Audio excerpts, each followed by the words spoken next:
You delete this wall, you just delete this one, click this one, intersect.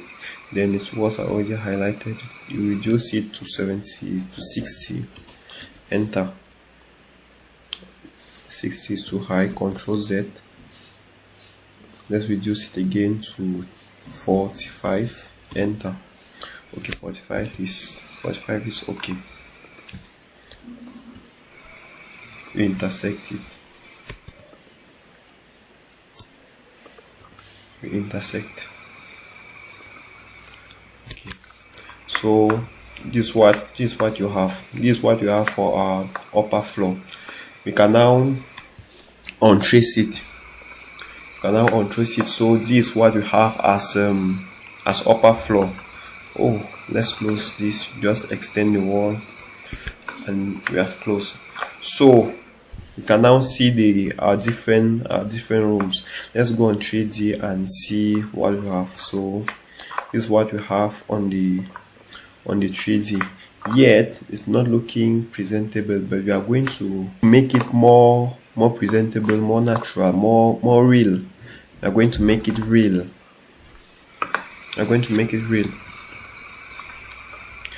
Okay, I think that we are done. No, we are not done.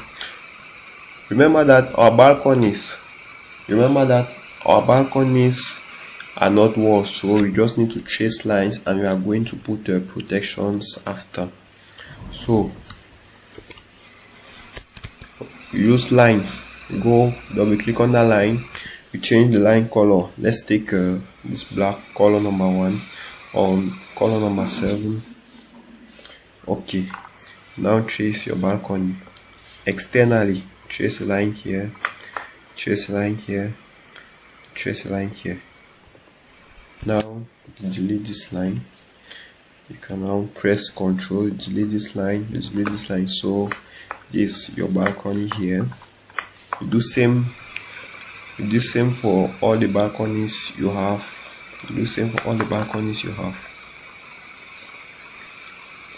Like this. Delete it. Delete. So that's another balcony. Do same for this balcony. Line.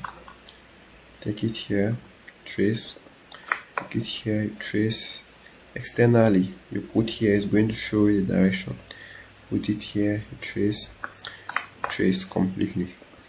Okay. You press Ctrl, you delete this one, and you allow this one, because this wall is part of the water. It's part of the water closet. What you can do is you can press Shift, select the two, then intersect it. It's okay. Then our last and longest balcony. Take line, you draw externally. Draw, trace it. Trace it.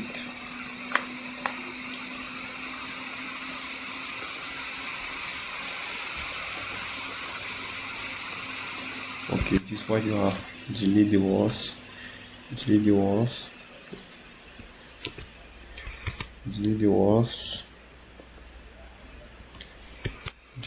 wall.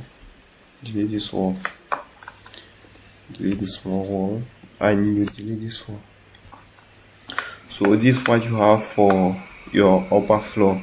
Now in our next class, I'm going to show you how to put your different slabs, doors and windows. I'm going to start with the doors and windows. I'm going to show how to put your different doors. Hello everyone. In our last class, we drew our plan. Now we are going to put our stairs. You already have the drawing and the plan in front of you, so let's start putting our stairs. To go in the stair setting, we double click on stairs to open the stair setting. We go on stairs. We have 100 here. We are going to do a stair setting. Now for this stair setting, we are going to set first of all the width of the stair. We allow the width of the stair at 100 centimeters. Then For those who know, under the stairs, first of all, put the width of the stair. Then this 19 and this 16. Some of you may ask, what's this 16 and this 19? This 16 and this 19 are just the values that we use for the Blondel's formula. For example, on your screen you can see the 2r plus j is equal to 62. This is the Blondel formula. Which what does it say? It says that if you take a rise, the number of risers, you multiply by 2 and you add the going, you're going to have a value ranging from 60 to 65. For example, if I modify here and I put 16, we see that it's going to change. It's going to be 2r plus g is equal to 65. And if you modify it, let's go to 18, and you're going to have it at 61, meaning this value ranges from 60 to 65. Now I choose my value. I'm going to use here 18 and 17. 18 and 17 here. Now let's go on the structure. This is the monolithic. As I said in the former class, there's monolithic beam and cantilever. I'm going to use the one that I like using, which is the cantilever. Then for the landing, I'm also going to use a cantilever landing. Then flight cantilever. Then the size of my cantilever is going to be 12. Why 12? 12 is in function of the reinforced concrete, because let's say that we are working with a reinforced concrete slab, and the size of the reinforced concrete slab is generally 12, and it can sustain a whole building. Meaning if you put a cantilever stair at 12, is going to sustain the weight of the people using the stairs. So I'm going to put 12 here for my cantilever. Then the cantilever landing, I'm going to allow it at 10. Let me just put 10 here. Then the cantilever landing, allow it at 10. Then for the landing, first I explained that for this landing you can either choose to put the wood on the tread, the wood on the riser, on the wood on both the tread and the riser. I'm going to put the wood only on the tread. Then I think that's all. Then floor plan display. Okay, that's all for my stairs. Now let's go and draw the stairs. You click OK and you draw your stairs. The best way for you to draw the stair is to draw it outside the diagram. Then you later on come and place it in the diagram. To draw the stair, what do you do? When you see a plus sign on your screen, it means that a command is activated, and you simply left click it and trace the path. You can either trace it to the left, to any angle, depending on how you want your stair to go. I want my stair to go like this. I click. When you finish, you click it. Now you carry the stair. You first of all press escape to end the command, so that you can see this cursor coming back. Now you select the stair. You carry the stair at this point. You activate the drag tool, the drag command, and you come and place it here. Okay, let's say I'm placing my stair here. So this is where my stair is going to be. Then I need to move it a little bit so that it starts directly after the wall. Okay, let me move it here a bit. Let me just move it here. Okay. You are not obliged to use the cantilever stair. People can use the monolithic stair or any other type of stairs that you wish to use. Let me just do some small settings. Okay. Then let me move it a little bit. Okay. Okay. Okay.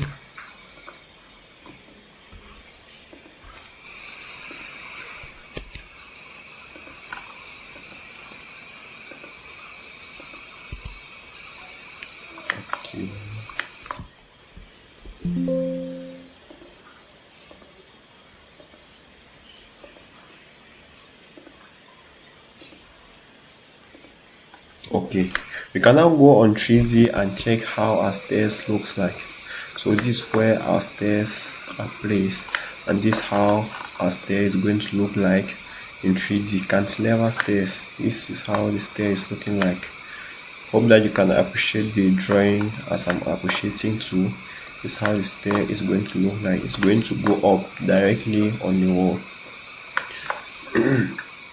Now when we talk of stairs, we also talk of railings. The railing tool that I said I'm going to further explain here. Now on the railings, if you double click directly on the railings to open the railing tools, you will see that you are going to have posts and balusters here. You are not going to have a panel. So I close it, I go here on the railing, I click here, and I choose a railing with a panel. You can choose, let me just choose this one, the railing that's going to have a panel. Then we choose it. You double click now on railing, and you're having a railing that's having a panel. Now you can do the different settings. For example, I don't want to have top rail. You go on top rail. No, I don't want to have the handrail. I go on handrail, I click the minus sign. I've removed the handrail. Then for the rail, I want the rail to be a little bit up, so I can just adjust the height here to put the rail at, let's say, 15 centimeters. Yes, 15 centimeters. That's okay. Then the panel seems like I'm not going to change anything on the panel. Now click OK. Now there's something that I wish to explain. If for example you did the railing and you wish to trace the railing, if you trace this railing directly on the stairs, the railing is going to appear directly on the floor. It's not going to follow the stairs. Meanwhile, I want a railing to follow the stairs. Now how are we going to do for the railing to follow the stairs? For the railing to follow the stairs, we are going to use a command that we are going to use it more often as we talk of architectural design using Archicad. You are going to activate the command. You are going to press space bar in order to activate Baguette Magic. Now you place your cursor close to the stair at the end on which you wish to see to have the railing. So that's it. I activate it, I click it. Now I select it, I do some small settings. You double click on railings. The thing is, I'm doing the settings because I know what I'm already changing. For you to be able to know exactly what you need to change on your railings, you need to be used to drawing, and for that you need to render at least one diagram every week for 3 months for you to be able to know exactly what to do. So that done, I can go and check what I did. Let's see how it looks like. Okay, this is how my stairs look like. My stair is looking very beautiful with this thing that I placed. Now let me just go and adjust certain settings. Let me just go and adjust a small setting here. Instead of putting 0, let me put 5. Okay. So this is our stair. This is how our stair looks like. We climb the stair, we go to the next floor. Greetings everyone. In our last class I showed you how to put the stairs. Now I'm going to show you how to deal with the slabs. We are going to put the different slabs of our house, of our building. First of all, when you wish to put before putting slabs on your diagram, on your drawing, on your design, you need to decide which the slab that you are going to use. Are you going to use a reinforced concrete slab, or you have to use a hollow block slab? Now, depending of either it being a reinforced concrete slab or a hollow block slab, is going to give you are going to have the thickness that they are going to have the thickness of your slab. For example, if you are using a reinforced concrete slab, you are going to use a thickness of 12 centimeters. But if you are using a hollow block slab, you are going to use a thickness of 20 centimeters. Then here in Cameroon, we mostly use hollow block slab because that's the one that is mostly available, easy to manage, easy to handle. So we are going to use a hollow block slab. So now, as you are following me, you double click on slab to enter the slab setting. Double click on slab, you enter the slab setting, you check the slab thickness is already at 20 centimeters. Now you put the override surfaces, you put the different surfaces. This first one, as I told you, is the upper view, what you are seeing, what you're working on. Okay, so let me say I wish to put this a slab on the same floor in my living room and in my dining room, also in the corridor of the ground floor and the kitchen. So I'm going to use a particular one I'm already used to. So I'm going to use marble Cara White. I'm going to use marble Cara White, and this is the marble Cara White. Then for the cut, I'm going to use a white color also, stucco white or white rough, why not. Then for the under, I'm going to use tiles. Let me use white mate or tiles, yes, 25 by 25. Then now you go under cover fill for you to identify, because we are going to change the override surfaces. We are going to put a different one in the living room, different one in the bedrooms, different one on the balconies. Now, how are you going to identify it? You're going to identify it with the help of cover fills. So I change my cover fill. Which cover fill am I going to use? There are many cover fills, so I advise you to choose your cover fill. Me, I'm going to use grid 30 by 30. I click OK. Now there are three main ways in which you can draw the slab. Let me put the diagram beside. There are three main ways in which you can draw the slab. The first way is using this tool here, geometry method polygonal, in such a way that you can draw like this. You change, meaning you can draw like this. Then when you double click it, this is the slab. Then the next way is by using rectangular. You just draw a line and the slabs appear. This is the second way. And then the last way is a rotated rectangular, like this or like this. So these are the three main ways in which you can use to draw your slab. I'm going to delete this because we don't need it.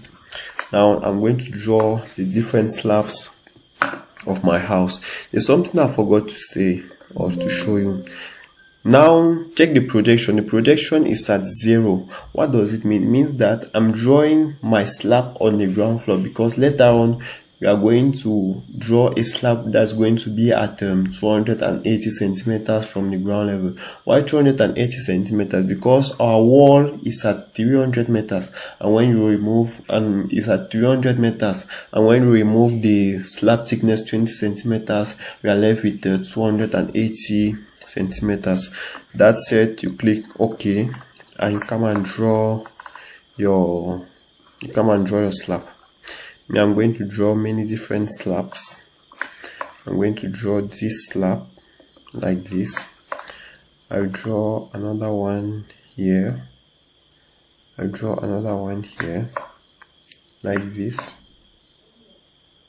I'll draw another one here.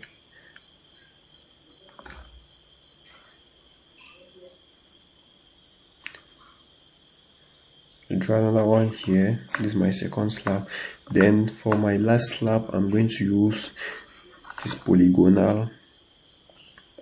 I draw like this, a line here, a line here, a line here,